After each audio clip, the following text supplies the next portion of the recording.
Adam Egypt Mortimer, welcome to Starburst magazine. Hello, sir. Hi, how's it going, man? Not too bad, not too bad. So, pitch Archenemy to me in a way that I could explain it to my grandmother.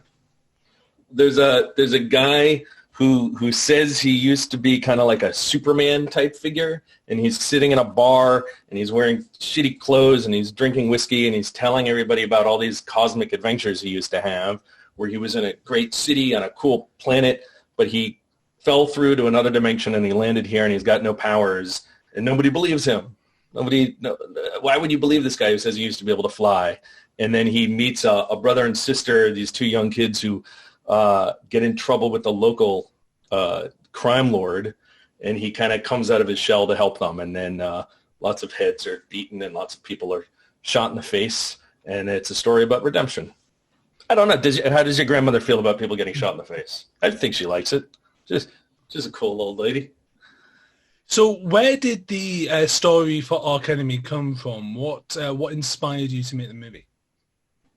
It was a couple things. One was that this image that I had of like a guy in an old tattered superhero cape drinking whiskey at a bar and talking about this guy that he used to be. And I had sort of thought about, wouldn't it be interesting to make a movie like The Wrestler? Aronofsky's The Wrestler, but with a superhero. And, part of it was that I have always been a huge comic book fan. And the way that comic books have been able to treat those kind of characters since the early 80s has been so spectacularly varied in terms of the aesthetics and the chances they take on what the genre is and what's fiction and what's reality. And it's so much more immense than what I feel like we've seen so far in superhero movies, because the audience for those comics was so sophisticated to those mythologies. And around 2015, when I started writing this movie, I thought, well, I think we've had enough origin stories now that we can, start to really play with what these characters are and go into different kind of genres and really develop like different kinds of aesthetics. And I was like, what would it be like if Wong Kar-wai made a superhero movie? What would it be like to sort of take the idea of like what a crime movie is and its aesthetic and its vibe and its feeling and those kind of colorful characters and put them together into something that also is a superhero story. Those were sort of the soup that it all came from. I got strong vibes of stuff like The Max and Flex Mentallo. And yeah, Flex Mentallo, absolutely. I mean, Grant Morrison, huge influence on me. His version of Superman, his All-Star Superman book, was something I gave to all of the actors who were in the movie. I said, this is the greatest Superman story ever told. But then I was also thinking about Daniel Klaus's book, Death Ray, where a kid finds out that his dad used to be like a supervillain, and he finds this death ray, and it's really, psychological and personal and grimy, and it's just these dumb teenagers. And I was like, if I kind of take those two, these two extremes in comics of like the most grandiose Superman cosmic approach and the most like grounded, shitty version, and Archenemy is sort of about like fighting its way between those two, brackets. But yeah, all of the stuff that Grant, but that was part of it for me was, superheroes have the opportunity to be these kind of cosmic science fiction stories, and that's something that Grant does so well, and Warren Ellis does. And so those kind of, I wanted to hint at that. There's parts where Max Fisk talks about, I used to sit on the edge of a black hole, and I've seen, 11-dimensional space, and the idea that these characters who we know as sort of being punching, fighting people are also somehow perceiving the vast glories of the cosmos, and then they just come down here and we want them to punch people again. The cast is absolutely amazing, and like all of the roles seem to just fit in perfectly to the roles they're playing. What was the casting process like? Was there anyone that you were like, we have to have this actor, we have to have this actress, or did it just come together, or was it a struggle? How did you get the cast together?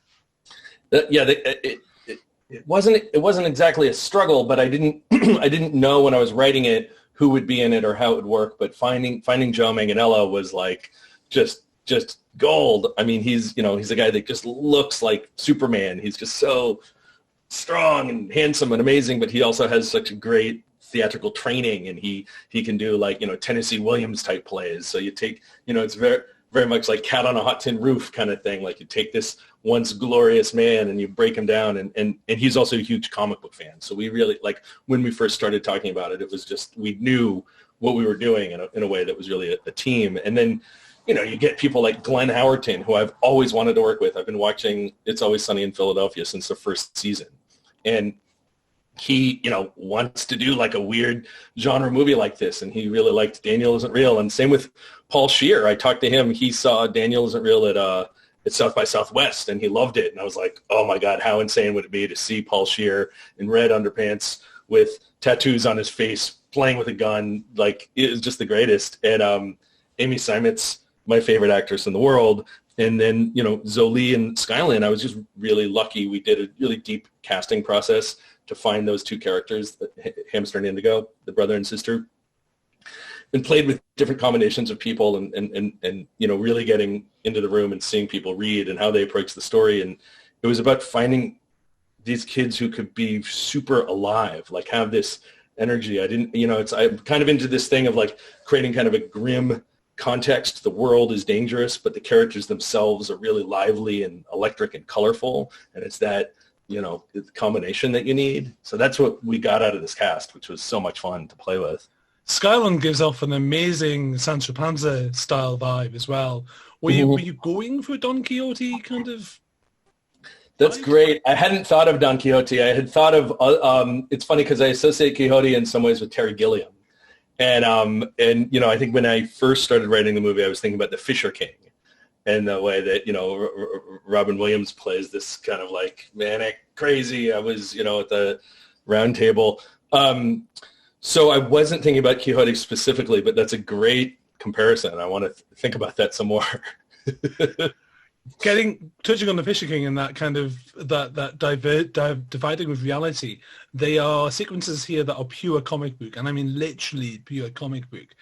When you were writing the script, were you thinking in terms of animation with the animated scenes, or did that? I wasn't sure how it would play out when I was writing it. I think there was a version in my mind where the reality, the present day stuff would be maybe even more gritty and kind of like grainy and gross, and then the chromium stuff would be really shiny.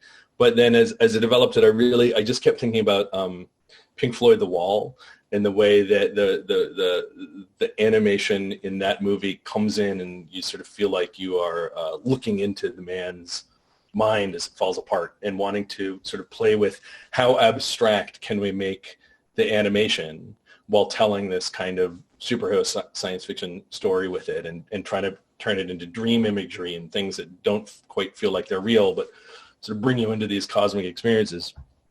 So that's how we found our way to the animation.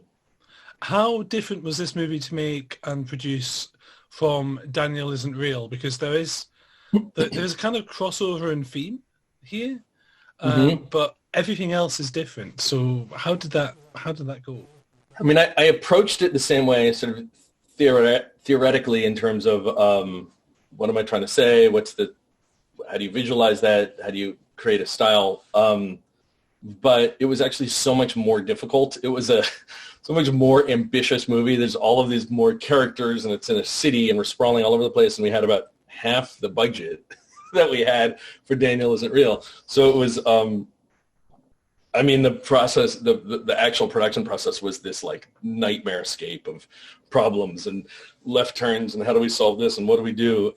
But I think on the theoretical level, it was I was doing everything that I had learned to do on Daniel Isn't Real, like rehearsing it and seeing letting the actors lead in some ways, and then trying to like build a beautiful, weird looking container to put them in. And sort of, I think I've found a way that I like to work that can withstand the horrors of what goes wrong. If someone handed you a blank checkbook and a pen and said, adapt any graphic novel, what would it be, and how would you do it? Oh, that's interesting.